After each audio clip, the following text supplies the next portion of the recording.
Bắt đầu lao vào cuộc chiến.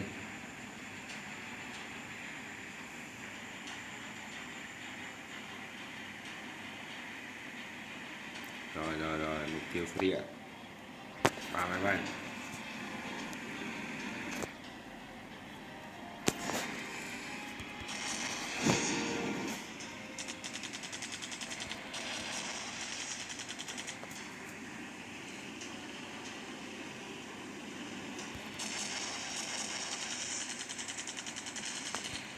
Một em, hai em. Né. Xong luôn. Tiếp tục. 3 em và 4 chiếc tàu.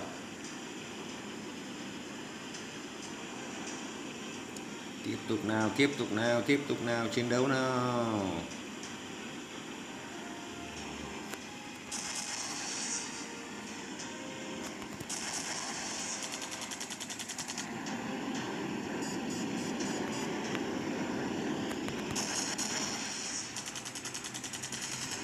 Rồi một em nữa, tiếp tục. Trời, khôn thế, lạng lách giỏi thế. Con tàu này cái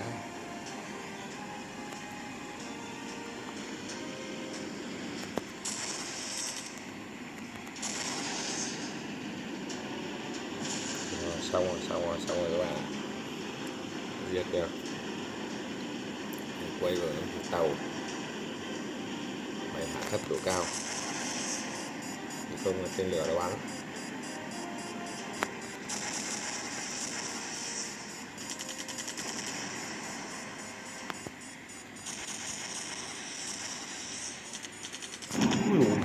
Xem phim.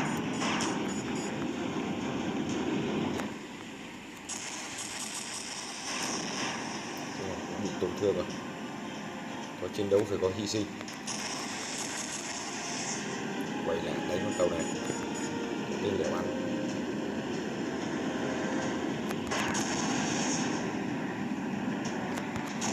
Cho mày, tặng mày thêm quả nữa. Rồi xong rồi các bạn. Bài này chơi trong vòng 4 phút. Rồi ok.